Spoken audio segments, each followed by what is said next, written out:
Good morning, ladies and gentlemen. We are Fuse, forecasting usage of solar energy, and our team members are Youssef Azouz, Dimondo, Sara Osowski, and Raqib Quyyum. So, by the year 2050, 46% of the world's energy consumption needs will be met through the use of solar energy. We are undoubtedly headed towards a worldwide solar energy infrastructure. And what our project wants to focus on, and what we want to focus on, how we can contribute to this growing trend and improve the lives of those who need it. There's an incredible amount of importance in being able to accurately and reliably forecast future needs of energy, and this is where we think we can step in. With a lack of solar forecasting and underdeveloped technology surrounding it, inaccurate forecasts can have expensive consequences. Grid operators must make up for these inaccurate forecasts by using short-term sources of power when not enough is generated, and this process is very costly. And we think we can, help mitigate that with our forecasting model. So, using parameter and sky imager technology, we plan on taking a step forward and contributing an accurate and reliable nowcast model. This model is novel and innovative that hasn't been really worked on before, and this will eventually help operators efficiently use their grids, which will in turn help shape a better future. Next slide. So our vision, put simply, is to have grid operators in the future be able to reliably and accurately forecast solar energy uses in real time. Next slide. So really, here in this slide, we want to focus on the two main tools we use, which were Sky Imager and Pyrometer technology. Sky Imager takes photos of the sky over time, which allows us to track cloud coverage over time, and then Pyrometer collects solar radiance over time. And then left is the Sky Imager, and then the right is the Pyrometer. Next slide. So over the course of the past year, we have been working on a novel method of solar forecasting. Again, this slide I want to put emphasis on how we took a divergent path from what was out there and what we have. So whereas most research forecasting uses strictly irradiance data to forecast solar energy, we use irradiance data in tandem with our proprietary cloud index to be able to create an accurate and reliable forecasting method. Dr. Kleisel, a professor from University of San Diego Research, his research focuses on cloud coverage over time, which uses his proprietary RBR method. We took a unique divergence from his way of analysis to create our own cloud index. With this cloud index metric, we were able to build an accurate forecast. As you can see from the bottom of our image, we model the irradiance and cloud index over time, and they show a strong negative correlation. Next slide. Thank you, Angela. And as mentioned in the previous slide, the main innovation for this project is our proprietary cloud index, which we formulated in MATLAB. We created our cloud index by having MATLAB read the sky images as its pixels intensity in a matrix, as seen here.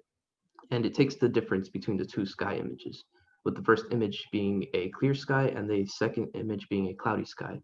And because the two images are nearly identical in terms of building's position, the only thing that's changing is the sky itself. Next slide. And as you can see here, when there's less clouds in the sky, our cloud index shows that it's very low, and as more clouds become more apparent, the cloud indexes increases. Now, with the cloud index being the main focal point of the forecasting model, we also need to compare our method to one that's being used in the forecasting field. The purity index, which is given by the RBR method, measures the saturation of the sky image based solely on colors. This is used mainly in forecasting the weather rather than it is used in forecasting solar irradiance. And on average, the cloud index performed 10% more accurately than predicting the cloud coverage than the purity index. And as we discussed earlier, the hardware we use to work on with is the ASI-16 all-sky imager that takes images of the sky throughout the day, and the digital thermopile pyronometer, which records the solar irradiance collected throughout the day. And as for the software, we used RStudio to store the sensor data of the solar irradiance collected, and MATLAB to read the images taken by the sky imager in pixels to create our cloud index. And now for a demonstration. In this video, we can show that our cloud index is a good predictor of the solar irradiance based off the, in the video shows. And as you can see here, the cloud index increases over time based off of how many clouds pass by throughout the day, and decreases as the sky clears up. And similarly, inversely, the solar irradiance decreases as the clouds pass by and increases as the sky clears up.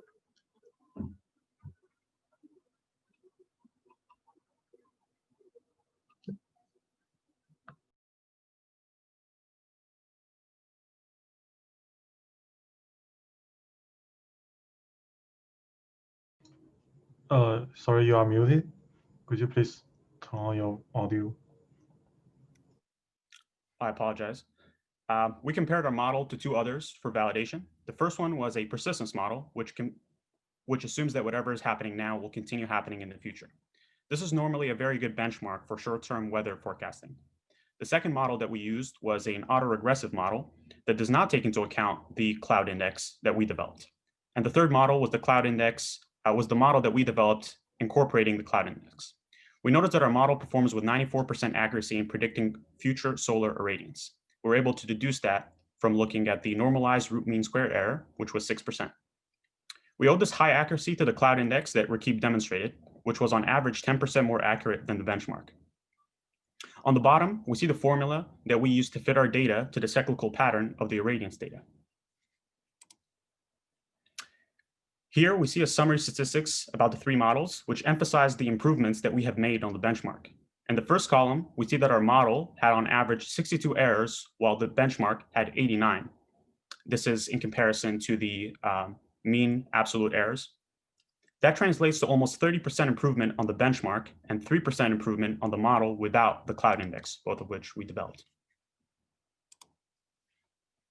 Here we see the forecast horizon versus the errors. Over here, lower is better. In blue squares, we see the benchmark. As we can see, it increases as time increases, and on average has a higher errors than both of the models that we were testing. On the other hand, we see that our model, which is highlighted in black dots, is very robust over time and maintains low errors for the forecast horizon. This shows an overlay of observed versus predicted. Predicted is in orange and observed is in gray. This highlights the accuracy of the model that we created over time. The way that we chose to manage our project was through a division into two teams. The team coding in R focused on analyzing trends and visualizing the data that we collected, and the MATLAB team worked with our image data through the creation of a cloud index. Next slide, please. Some risks of our project are listed on screen. Thankfully, we've actually dealt with these issues, so we know that we're able to properly resolve them. For example, we've had data that was made invalid by a storm, which we had to ignore in our evaluation process. Our main method of testing is currently comparing our model accuracy to that of other existing models like Lycel's. Due to COVID, we can't test our model with physical solar panels. However, we are essentially predicting solar panel output using irradiance data. And lastly, we're comparing our performance to persistence to finally test our model's accuracy. In conclusion, our project uses image data from a sky imager to develop a cloud index. This index is used in addition to irradiance data to set our forecasting model apart from existing models, allowing us to develop a more complex and accurate short-term forecasting model for future solar irradiance. We'd really like to thank Dr. Azouz for his guidance as our advisor for this project and for helping us so much. Additionally, we would like to thank Youssef for his assistance in coding, and Dr. Jafari for this opportunity to create the product we're presenting to you today. That concludes our presentation. We'd like to open the floor to any questions.